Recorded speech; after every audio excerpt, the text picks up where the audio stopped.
Good morning, guys. Today I have a lot of cleaning to do. I have to clean my desk area since I have a lot of illustration work to do. But first, we need to clean this mess. I was having a painting session with little Yaya yesterday, and he left me his little lion friend on my desk. So I need to get things back to where they were and get to work. So I will start off by putting some of the paints away. I got him some cheap gouache paint and watercolor paint as well. They were very affordable and it allows me and him to experiment. I even end up liking his colors even more than mine. So, yeah, we have so much fun together. We use actually a recycled printer paper and used like the backs of them to create some art. I'll then put aside my keyboard and my MacBook. I really love this Logitech keyboard. It looks really cool, and I just love it as a part of my setup. Then I put aside my notebooks. I have a lot of them, but they kind of motivate me to work. I know this is like wrong. I should stick to one, but I do love them. I can't just resist getting more whenever they're cute. So yeah, same goes to the mouse and the keyboard. And this is my sewing machine. It's typically out like one day in a month where I will get all my sewing tasks done at one moment. I don't like sew professionally, but I just modify some of my clothing, my son's or my husband's.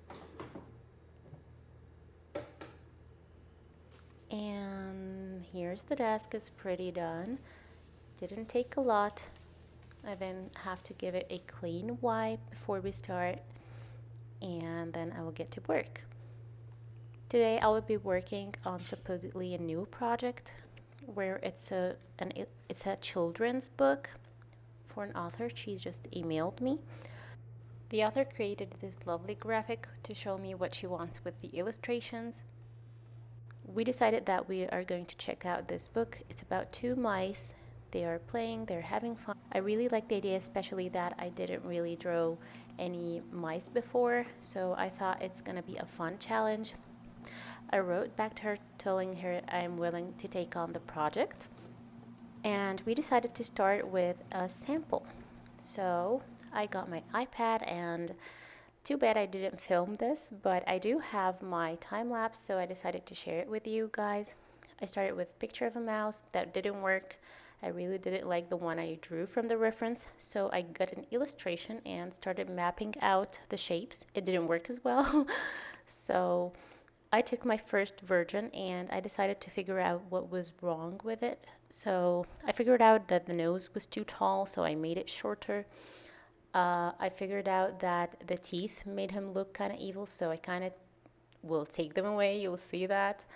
I felt like the nose area was very prominent, so I pushed it back. I made the eyes more circular. I felt it worked really well to make it more cute. I made the ears bigger, and here is the version where I started to like it the most. I did a poor body for this, but then I will fix it. You will see it. I started working on the proportions to make it realistic. I wanted the character to have more of an oversized style of clothing, so I tried to do that. I'm really proud of the claws. I didn't know I would get them this good. And then I started Googling pictures of standing mice so that I can draw it more accurately. Me trying to get the oversized clothing right.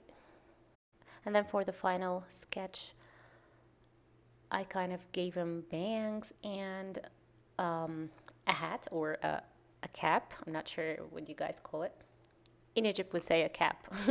So I'm gonna give him a cap and bangs for a reason, because in the book there were like two mice characters, so I wanted to distinguish them. So clothing would be something that I will distinguish them, and like the bangs and the cap, maybe I'll change the hat positioning, or I will even remove the bangs for the other mouse. This is something that I would do. So I decided to give him like something extra that the other mouse would miss. And then I worked on some extra expressions because she hired me for an expression sheet. So I decided to do a couple of expressions where they would be used in the story: the mouse disappointed or sad, and happy and satisfied and surprised. Then I decided to give them all some color.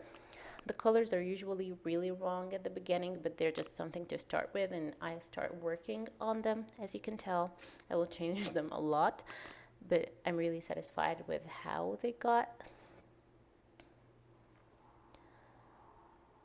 So I decided to do the full mouse, only the like shaded version, and then I decided to leave the other ones like flat colored.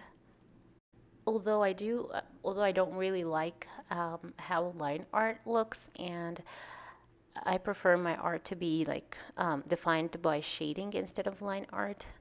I really would like to give my client a hint with what it would look like if it had line art, and they decide like, do you want it with the line art or not? Because sometimes it gives like a pretty sketchy feeling to the drawing.